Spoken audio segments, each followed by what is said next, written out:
might as well start. The people getting kids off to school are going to be trickling in anyway, so it's one of those days. Good.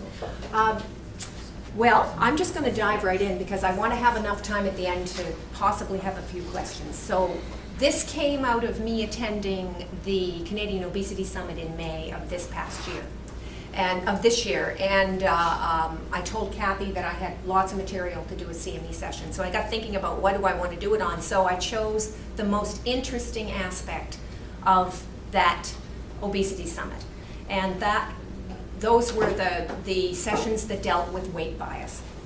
So we'll talk about what that was, but it was absolutely riveting. And there's conferences now on weight bias.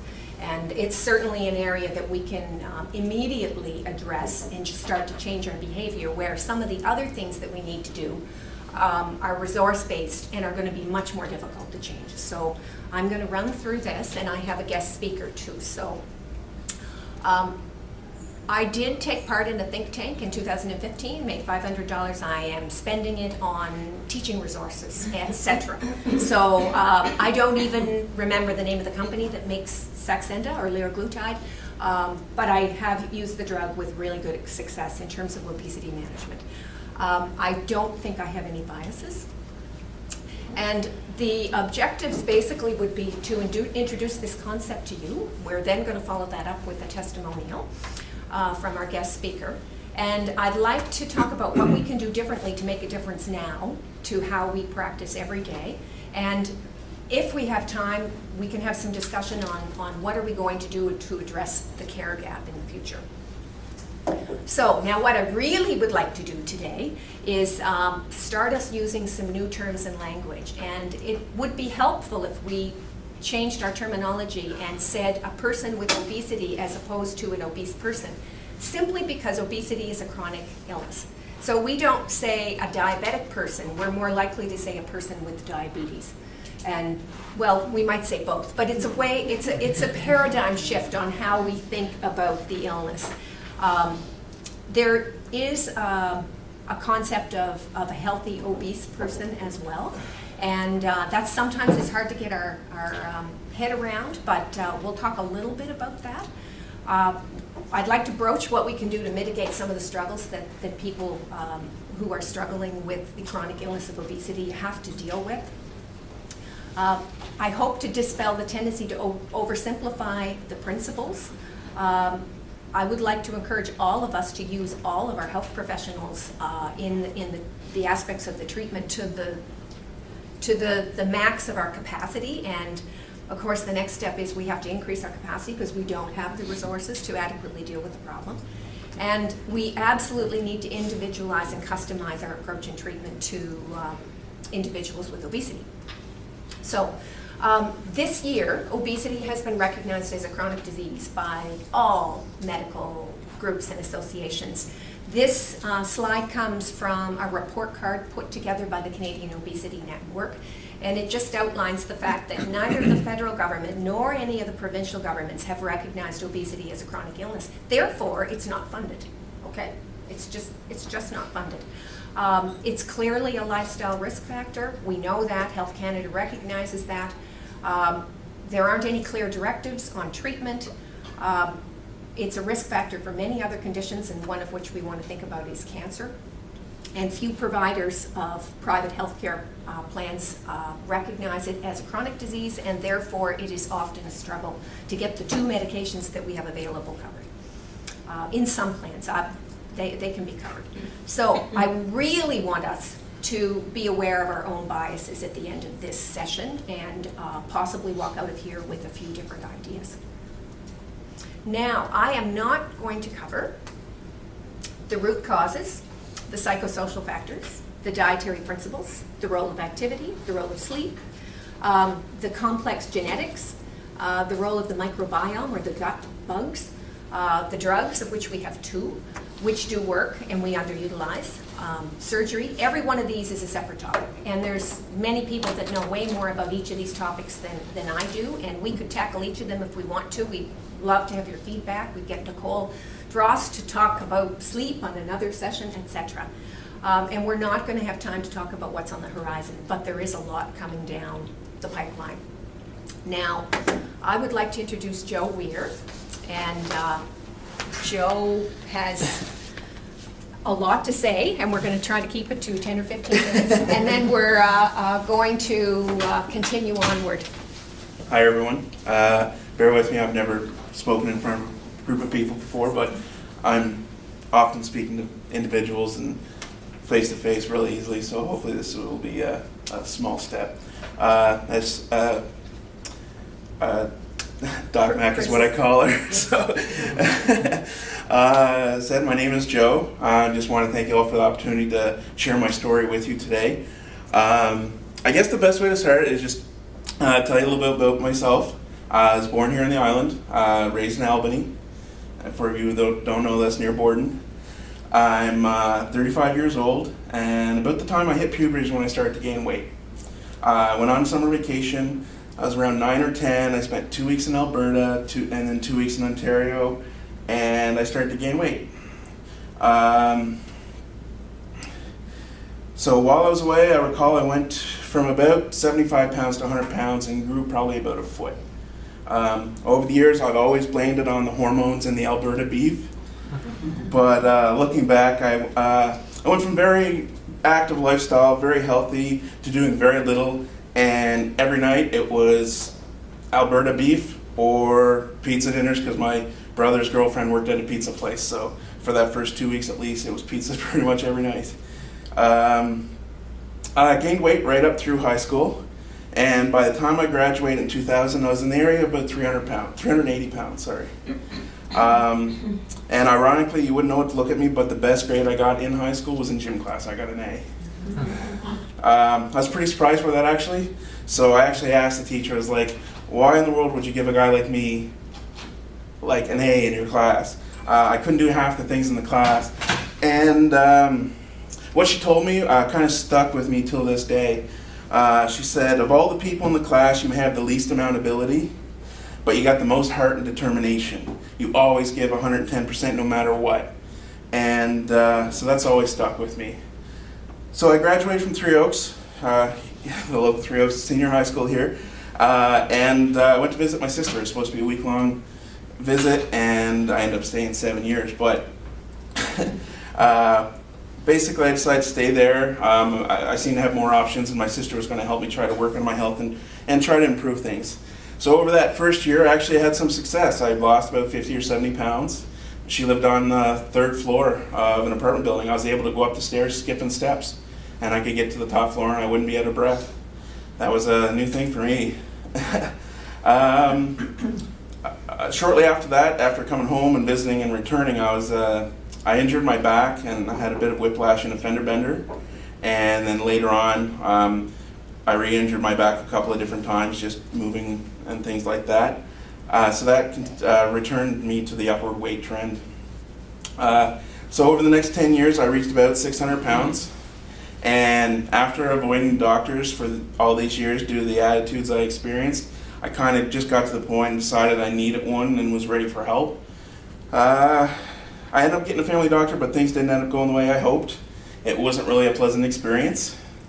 For example, when I came into the clinic for the baseline physical exam, I couldn't sit and rest my back in the waiting room. All the chairs had sides on them. I couldn't even be weighed because their scales topped out at 350 pounds. And they couldn't get a blood pressure cuff on my arm, so couldn't get a blood pressure. And so basically it was a stethoscope and turn your head and cough. A cycle of frequent doctor visits followed after that for lab work, prescriptions, for Synthroid. At the end of most visits, an assistant or the doctor or one of her assistants would turn to me and give me a glossy copy of the Canada Food Guide and be like, you really should consider losing weight. Each trip was an ordeal because every time I had to stand and wait for bus changes, there was long waits at the office, standing around. I couldn't really stand for very long, so it was really painful to have to stand, do all that standing. Visits were short. The doctor did not explain the lab work because it was because of my thyroid. I found that out later with Doc Mac here. She was, however, quite flabbergasted and made the point of pointing it out that she couldn't believe my cholesterol was normal and I wasn't diabetic. There was no teaching involved from that doctor. Sorry to tell you folks, but simply giving someone a food guide is not educating them about food. So after that experience, any hope I ever had of ever getting a handle on my weight kind of dwindled. I was dealing with more bouts of depression, my health and mobility continued to decline. Between 2012 and 2014, I could no longer rely on the public transit in Toronto. Couldn't stand waiting for buses and 20 minutes, half hour sometimes. I didn't qualify for their wheel trans. It's kind of a disability transport. It gives you door-to-door service so you don't have to stand at a bus stop and wait, and they'll pick you up at the door, drop you off. Because as long as you can get on the bus and sit down, that's all they're concerned about. This made doing simple things like getting groceries nearly impossible. So I end up mostly ordering in food, and there's tons of food options in Toronto to order in for delivery, believe me. They got websites dedicated to combining them all on one site. And I was taking taxis to and from work. Basically, I was working to pay my rent, and I was putting all the food and taxi charges on my credit cards. By the end of summer 2014, it had gotten to the point that I decided when the last credit card maxed out and I'd be unable to get to and from work that I was going to commit suicide. It was just a matter of, I started thinking about what I was going to do, how I was going to do it. I saw no other way out. I didn't really have any thoughts of the future. I just felt I was a burden, I was useless, I was unimportant, and no one would care. And through process of seeing someone's talking about something online about losing a sibling, it's like it hit me. I was always close to my sister, and she would care, and that's when things started turning around for me. Somehow, I don't know how she became aware. I don't know if she heard my voice, if I reached out. I can't really remember now, but she started working to help me convince me that things weren't as bad as I thought, and that I did have some options. So about the same time that this was happening, I learned my father was struggling with some health issues back here on PEI, including skin and prostate cancer. He needed a hernia operation. So with my siblings' help, my sister being the forefront of that, we came up with a plan for me to move back to the island where I could have better access to support and a support system and family close by. And basically me and my dad would help each other out. We would, work on our issues together. So in the spring of 2015, I rented a van with my sister's help. She paid for it. Fit all the belongings I had left that I could fit into it, and I hit the reboot button on my life. I quit my job, moved back here. As soon as I got home, I began to focus on what I ate. I tried to cut down the portion sizes. That first week I was home, I was having 2 dinners. We'd cook a big dinner. I'd have dinner at like 5 o'clock with the family, and then 11 o'clock at night, I'd cook the leftovers because I was hungry again. I tried eating more veggies, less fast food. It was a real help that in the country where my dad lives, there's no delivery. So that was, it seems small now, but that was a big factor. But at the same time, I learned one of the celebrities I liked, Kevin Smith. He's a director. He was always a big guy, and he always was upfront about it. He was a big guy, and that was his life. He lost a lot of weight, and he didn't do it the other way the celebrities usually do. The big people, they get famous, they hire the expensive Hollywood trainers, and they lose all this weight, using the money. What he found out is he saw a documentary about sugar, refined sugar, and he cut that out of his diet. So I incorporate that into my plan as well.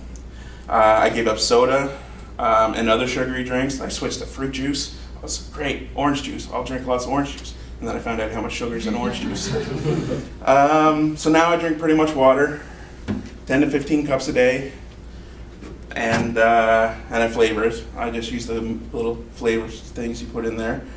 I downloaded some apps to my phone. First, a couple of step counting apps until I found one I was comfortable with, which happened to be Samsung Health. They're called S Health.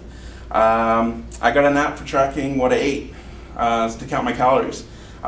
First, I had a goal of about 1,000 to 1,800 calories a day. I ignored the suggestion the app gave me of 5,500. And then I settled, the one I settled on was mynetdiary.com. many people like MyFitnessPal, but NetDiary gives you more options when you're measuring the food you're intaking, so I like that.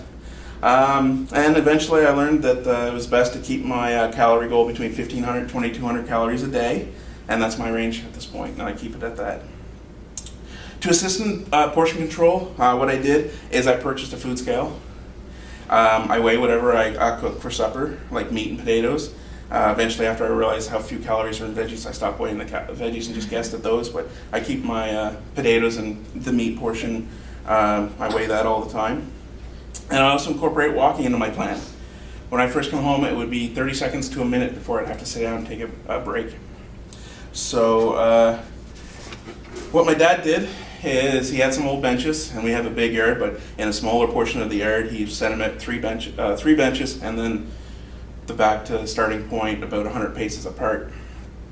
And that's how I started. I would go to one bench, take a break, go to the next bench, take a break, and so on. And then I started doing multiple laps, and then I started skipping benches, and then eventually we just started taking benches away.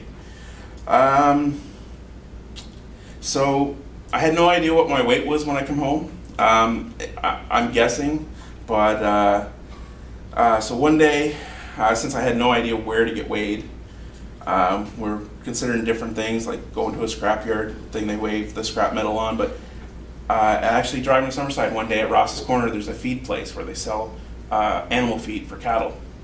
Oh, that's a great idea. I bet he's got a big scales in there. So we went in there and asked the guy, can you weigh me?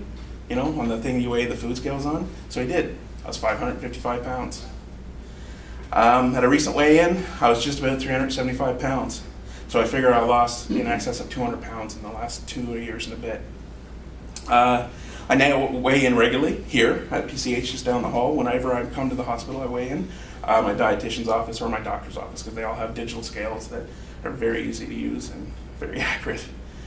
So by the end of July, that first July, I had most success in changing my life in years. I'd lost 50 pounds. I was doing 1,500 steps a day at least. I was upbeat, motivated. I hadn't been hardly depressed at all. This was all new for me. And then I had my first encounter with healthcare and PEI. And because I had developed a cellulitis on my stomach, my abdomen, because driving in the van, my stomach was rubbing against it, and I got ingrown hairs and blood, water blisters, and they got infected. My initial experience with being admitted was excellent. Dr. Steve McNeil was my ER doc. After relating my story, he indicated how impressed he was with my progress, what I've done so far, and on my own, and my attitude. And he told me this. He said that straight out to me, and that was the first time anybody ever gave me positive feedback that wasn't family. He promised to arrange for me to meet with the on-call dietitian during my stay. That led me to an appointment with Bernadette Campbell here, who's, after my discharge, who's now my regular dietitian. And then I called them the Dr. McNeils because I didn't know their first names until I was writing this up. But the other Dr. McNeil, Dr. Monica, was on her last day of rotation for filling in for the family doctors, for those who don't have family doctors.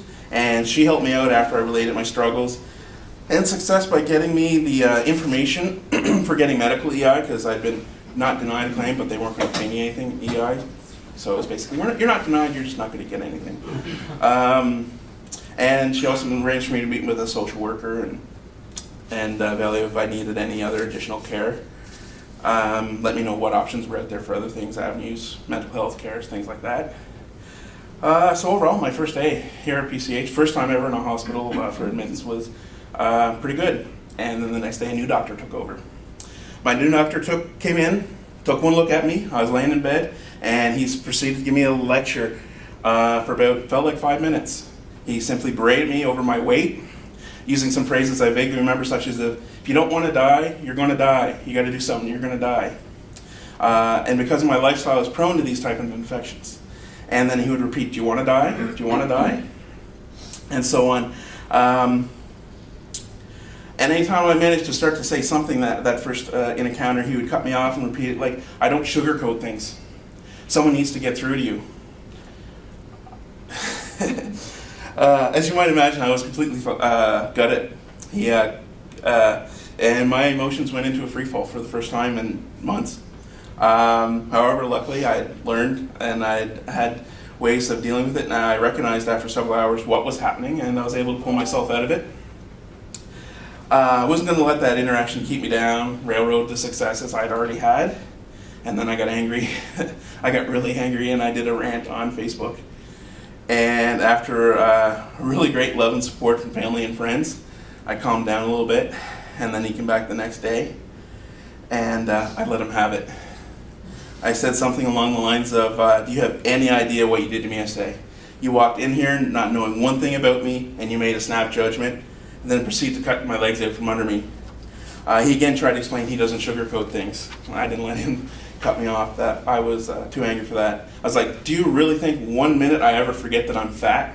Do you really need to come in here and shock me into reality of being fat? I'm the one that lives with it every day. You have no idea what I've done, what I've sacrificed, and how far I've come. And then I laid out everything I'd done in the previous 3 or 4 months, all my successes, the amount of weight I'd already lost, which he didn't bother to learn before berating me the day before. I've heard he's since retired. Overall, my experience here at PCH was excellent. Heck, I even liked the food for the most part, and you're not supposed to like the hospital food. But for one exception, the doctors, the nurses, the support staff here are phenomenal. Bernadette introduced me to Dr Macnearney. In that fall of 2015, I started attending their Wellness Tools program. Dr Macnearney also told me how impressed she was with my achievements, and she became my family doctor. And she's been working with me ever since. Without question, she took the time to get to know and understand my situation. Through their wellness program, they educated me on why what I was doing was working. It gave me access to knowledge and tools that allowed me to take things to a new level.